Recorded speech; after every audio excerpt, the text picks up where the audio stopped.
You know the Supreme Four in Beyblade Burst? Zack, Louis, Xander, Shu? Well, I think you might have underestimated how powerful Zack was.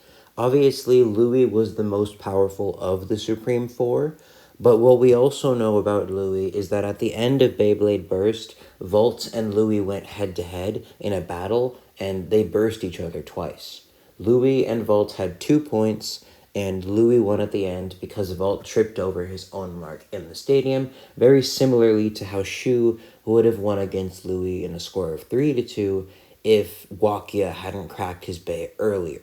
Now, obviously, in terms of the story, this is a great thing for Louis because it shows just, that Volt and Shu were unlucky, and it sets up the whole thing about revenge in season 2 and how Volt didn't give in but Shu did, and the whole thing about good and evil and how they're kind of like Naruto and Sasuke, but that doesn't have anything to do with Beyblade. I just think it's similar to what season 2 is.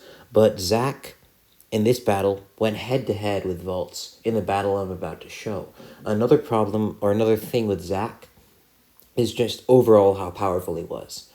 Much like Air Knight in the previous video, unless I haven't released it yet, about Kit and how he, who went head to head with Chozy Valkyrie, is one of the best bladers in Beyblade Burst Turbo, Zack is probably top 3, maybe top 4. He is the Supreme 4 after all, but including Volts, in Beyblade Burst. Like, overall. If he has continued blading, we have no reason to assume that Zack wouldn't have been that powerful. Because the thing with Zack is that he was able to go up against Volts attacking. He was able to take Volt's hits head on. He wasn't even using the stamina strategy. He was just attacking Volt head on. And the amount of power he has behind his launch shows that. Volt, with the sprint boost, with the same or almost same level of attacks as Luinor, Zack was able to tank with just a Sunshine launch. I forgot what it's called. I haven't seen the actual Beyblade animation since 2019 when they removed season 2 from Netflix. I just stopped watching it. Also because after 2019, I didn't watch Beyblade because after Turbo it got bad. Super King was okay, but everything else was bad. GT was bad, QD was bad, DB was bad. But Zack, in this battle here, he went head to head with Volt, and as you can see, he's completely tanking the hits. Volt is going with a winged rush launch. He's hitting him with everything he has, and Zack, because of the ability he has, his balls inside his bay move inward and outward, and so he can basically centralize his weight to make his bay more defensive, or he can make his weight towards the outside and make it extremely powerful. Now, in real life, it doesn't make any difference. In the anime, when bladers pick up their bay, it's like actual metal. So you can imagine that those balls inside them, I mean, at least in terms of bays and how hard they're launching, they make a big difference in terms of actually in the animation. So Zack, with his ability to move the balls, he can tank pretty much any attack. I mean, we see him tank Wakia's attack, which at the time is able to go up against Shu early on in Beyblade. And Shu early on in Beyblade is still very powerful. I mean, he isn't on Louis' level, but neither is Zack. Zack didn't even learn this launch until he battled against Akira. And that's another thing with Zack. Zack battling against Akira Yamatoga, who is the owner of Acid Anubis in the previous clip, literally copied her launch from like one time. So similar to Iger, he's able to use his opponent's techniques and make them better for himself. He's able to adapt to situations. He's smart. He's always got an entrance. Like, he's always confident with everything.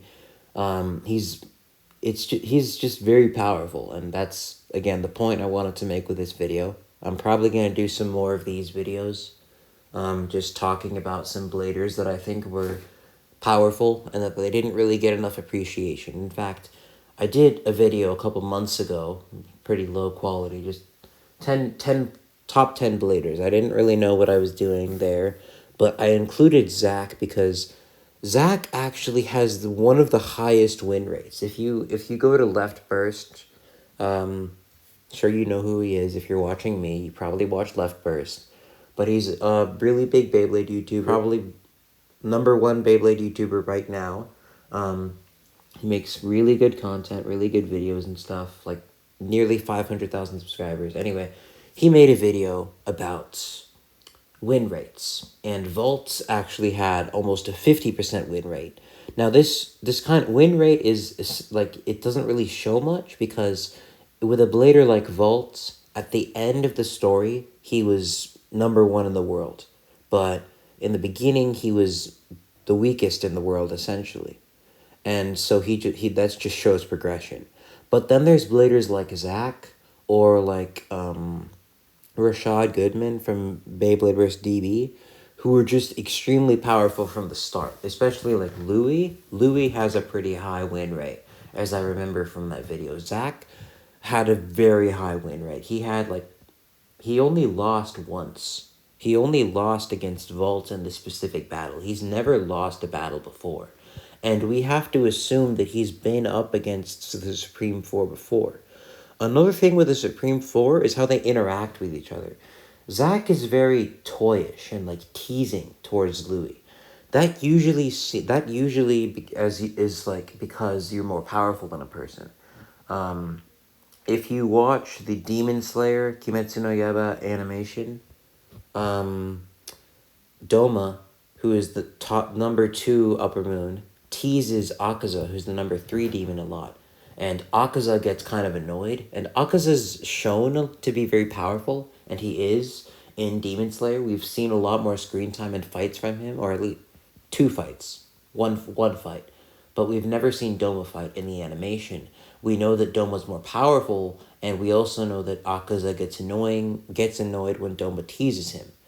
The same thing here. Zach likes to tease Louis a lot, and Shu is kind of just like always angry when Louis around, because obviously they're rivals. Xander is just kind of a hothead, but Zach teases Louis with confidence. So it tells me that Zach has battled Louis before, and this whole thing, what I've been talking about, just shows how powerful Zach really was, and Zach was extremely powerful.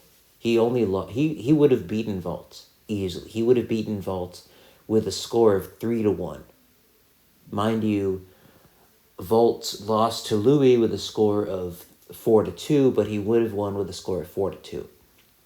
Or 2-4, but he would have won with a score of 4-2. So Vault would have won against Louis in a fair fight 4-2.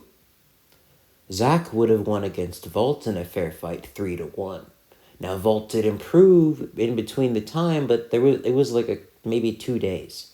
So that just kind of shows you the whole thing. Zach is extremely powerful. He can adapt to a lot of situations. He's able to take parts of other bladers and adapt them to himself, making himself better. And he has incredible attack and defense power for having a stamina type.